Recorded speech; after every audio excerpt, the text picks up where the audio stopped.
We're asked to write an equation for the direct variation that includes the point -3, 2. Remember, every point is really an x and a y value. So if I want to write a y equals kx, or a direct variation equation, and what I know is that y is 2 and x is -3, I can plug those numbers in, leaving only k as my variable. If I divide both sides by -3, I can solve for k and find out that k equals -2/3. This lets me write an equation for this direct variation, y equals -2/3 x. In number 5, we're asked to test to see whether a table of values follows the direct variation pattern, and if it does, to go ahead and write that equation. So we're going to test all the y over x's to find out if this really is a constant. Taking the first y over x, I get -1/2.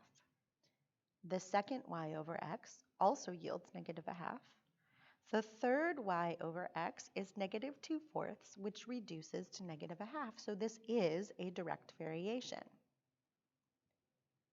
That allows me to use that constant of variation to write an equation, y equals -1/2 x. Testing in the next table, y divided by x at the first is 2 divided by -1, or -2. My second step is 2 divided by 1, or +2.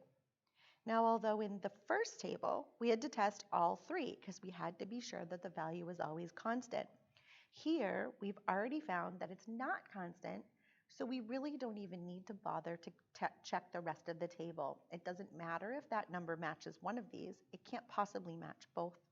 So this is not a direct variation. And since it's not a direct variation, I certainly can't write a direct variation equation for it, so I'm finished with that problem. In number 6, we're asked to solve a word problem that works according to direct variation.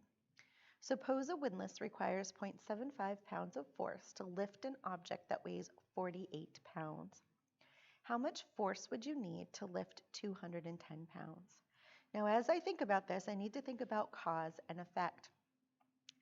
Using more force doesn't change the weight of the object, but the weight of the object being more requires more force. So if I think about that, the weight is the cause and the force is the effect. Remember, effect is dependent, or y, and cause is independent, or x. So the force is equal to the constant times the weight. You can, of course, use y equals kx, but if we use f and w, it helps us to remember what the variables stand for. Now, that means that this 0.75 is a y value, or an f value, and this 48 pounds is an associated weight value, or x value. Plugging those numbers in, I see 0.75 equals k times 48. If I divide both sides by 48, I see I'm probably going to want my calculator because most of us don't like to divide decimals in our head. So we're going to take 0.75 and divide it by 48, and we're going to get this crazy decimal, but it is a terminating decimal, so I'm not going to round it off. K is equal to 0.015625. That's the constant of variation. If I round it off, I'm representing a similar relationship, but not the actual one. I also can't leave it as a fraction because there's already a decimal number in there, and a fraction is not a decimal divided by an integer. A fraction has to be only an integer divided by an integer. So to write the model, I have f equals 0.015625 times the weight. So this is the model, the equation that models the situation. But we're asked to go a little bit further in this problem. We're asked how much force would you need to lift 210 pounds? Well, this is a weight.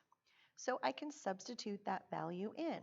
0.015, oops, I wrote that number wrong. That should be a 5625. 5625 times 210 pounds. Again, this is something we would do in our calculator. So we're going to multiply that decimal by 210, and we'll see that we would require 3.28125 pounds of force. Next, we're asked to graph a couple of direct variations. And after all the practice that you've had with y equals mx plus b, this portion should be really straightforward. Remember, a direct variation always has a y-intercept of 0, so we're always starting at the origin. And then we just follow our slope. A slope of 1/2 means to go up 1 and right 2 from the place where you begin. So we're going to go up 1 and right 2. We can also go down 1 and left 2, so that our line goes all the way across the grid. Just as with y equals mx plus b, I want to start by labeling my y-intercept and one other point along the line. I want to make sure that my line goes all the way across the graph and has arrows on the ends. In number 8, we're asked to graph y equals negative 3x. Again, we're starting at the origin because the b is 0, and we're going now a slope of negative 3, or negative 3 over 1. So that means to go down 3 and right 1.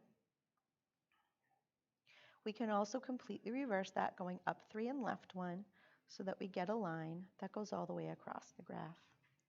Labeling our y-intercept and one other point along the line and putting arrows on the ends of our line, we complete our graph. So when we compare y equals mx plus b to y equals kx, notice the big difference is plus b. Y equals kx is plus 0, so the y-intercept is always the point 0, 0. M and k have different names because of the context in which we're using them. M is referred to as slope, while k is the constant of variation. But they play exactly the same role in the equation. If we're graphing, they tell us how much to go up and over. If we're doing calculations, then it's a number that we are multiplying by.